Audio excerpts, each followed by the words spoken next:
Bonjour et bienvenue, je suis Arnaud, le créateur de WA.net et dans cette vidéo, je vais vous faire la démonstration de la personnalisation de ce modèle de e-carte entreprise qui est dans la catégorie photo pleine page et qui s'appelle donc Pluo. Cette e-carte est un peu spéciale car elle fait partie des modèles qui comportent des variantes graphiques. Dans le cas présent, c'est le visuel que vous pouvez changer et en particulier ses teintes. La première étape de la personnalisation consiste donc à sélectionner ici à droite de l'espace de personnalisation le visuel qui vous plaît le plus en cliquant sur les vignettes. En l'occurrence, je vais prendre la première. Alors, comme pour tous les modèles personnalisables présents au catalogue, je vous propose une mise en page prédéfinie avec des éléments fictifs déjà intégrés dans la carte et qu'il suffit donc d'éditer ou de remplacer. On va tout de suite commencer par le logo. Je vais cliquer sur l'image fictive qui le symbolise, puis sur l'icône poubelle pour la supprimer. Et puis je vais remonter dans la barre d'action d'ajout d'éléments, cliquer sur le bouton Ajout logo pour parcourir mon disque dur. Je vais sélectionner ce logo. Il s'intègre automatiquement au centre de l'e-carte, je le récupère et je le positionne sur le sticker blanc qui favorise son intégration. On s'aperçoit tout de suite que le logo est au-dessus de la punaise, je vais donc le faire passer en dessous. Pour ça c'est très simple, il suffit de cliquer sur le bouton Placer en dessous autant de fois que nécessaire. Et puis je vais lui affecter la même rotation que pour le sticker. Et enfin, je vais le redimensionner de façon à avoir des marges blanches équivalentes tout autour. Si jamais vous aviez un logo dans un format vertical, je vais en télécharger un pour l'exemple. Je vais prendre celui-ci.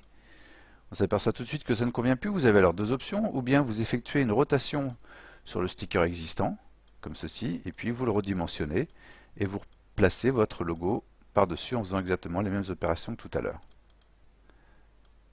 Et si jamais ça ne convenait toujours pas, vous pourriez supprimer le sticker présent par défaut, remonter dans la barre d'action d'ajout d'éléments, aller dans la galerie images, et puis dans la catégorie sticker post-it, sélectionner le post-it dont les proportions sont les plus proches de celles de votre logo. Je vais prendre celui-ci, je vais le faire passer en dessous les éléments comme tout à l'heure. Voilà ma punaise, voilà mon logo, et puis je n'ai plus qu'à le redimensionner comme ceci. On va maintenant passer au message de vœux. Je vais cliquer sur le bloc texte qui contient le texte par défaut et puis nous allons éditer ce texte. Pour ça, vous avez deux solutions. La première, c'est double-cliquer dans le bloc texte, puis sélectionner le texte présent et saisir le message désiré. Je vous souhaite une belle année 2019. Pleine, je vais taper sur la touche Entrée de mon clavier pour passer à la ligne suivante. Satisfaction, de projet et de réussite. Si jamais vous étiez en panne d'idées pour votre message de vœux, j'ai rédigé pour chacun des modèles présents au catalogue une série de messages qui sont accessibles juste en dessous de l'e-card dans l'onglet Exemple de message. S'il y a un message qui vous convient, il vous suffit de le sélectionner, puis de faire CTRL-C ou POM-C si vous êtes sur Mac, et puis de rappeler le bloc texte. Et là, je vais vous montrer la deuxième façon d'éditer un bloc texte. Vous vous êtes aperçu que lorsque vous le sélectionnez, vous avez une palette d'outils qui lui est associée qui s'affiche. Et dans cette palette d'outils, il y a un bouton éditer qui ouvre un petit éditeur tout simple. Et là, je vais faire un CTRL-V pour copier le texte que je viens de sélectionner. Voilà, j'en ai terminé avec mon message de vœux. Je vais vous montrer aussi comment on ajoute un bloc texte. Ce pourrait être par exemple une signature. Pour ça, je remonte dans la barre d'action d'ajout d'éléments. Je clique sur le bouton Ajout texte et je tape ici mes prénoms et noms. Je récupère mon bloc texte au centre de l'e-card et je le positionne en fer à droite du message de vœux.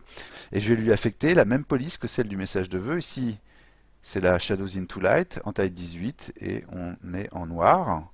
Je resélectionne mon bloc texte. Je sélectionne la police dans la liste, je lui affecte une taille de 18 et je le mets en noir.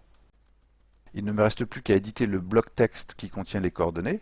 Si je ne désire pas de coordonnées, il me suffit de cliquer sur la poubelle pour supprimer ce bloc texte, sinon je l'édite comme les autres blocs. Et je vais taper mes raisons sociales, c'est Malval Montage, je mets une adresse postale et puis un téléphone. Voilà, à ce stade, je peux prévisualiser ma création en cliquant sur l'icône loupe. Alors évidemment, les filigranes WA.net et les traits en diagonale sont absents du fichier final qui vous est livré dès lors que vous finalisez et payez votre commande. Et puis, si je suis satisfait de ma création, je peux déjà l'ajouter au panier en cliquant sur le bouton Ajouter au panier. Si jamais je veux faire d'autres essais, je peux sauvegarder cette création en cliquant sur l'icône disque. Je vais la nommer Créa 1.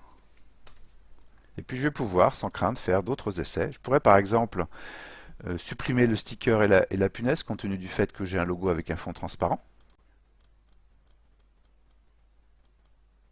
Comme ceci, je soigne mes alignements de façon à ce que le bord droit du logo s'aligne avec le bord droit du millésime et la partie haute avec le haut du message de vœux. Je pourrais décider aussi de changer la mise en page et par exemple faire passer le slogan au-dessus. Pour libérer l'espace ici, je pourrais ajouter une photo. Pour ça, je vais remonter dans la galerie d'images pour prendre un sticker pour favoriser son intégration. Et puis, je vais télécharger une photo sur le serveur, à l'instar des logos. Je vais dans bouton Ajout photo logo. Je récupère ma photo sur mon disque dur. Je la redimensionne. Je lui affecte une rotation comme celle que j'ai faite sur le sticker. Et puis, je pourrais même rajouter une image de fixation. Je retourne dans la galerie d'images. Je vais dans la catégorie punaise. Je vais prendre l'épingle jaune, comme ceci, et je vais sauvegarder ma deuxième création en la nommant Créa 2. Et je peux désormais naviguer entre mes créations en cliquant sur le bouton Charger une création.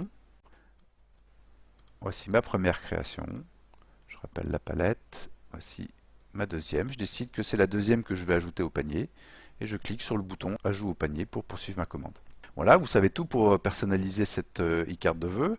Merci beaucoup pour votre attention, bonne création et à très bientôt sur Voix.net.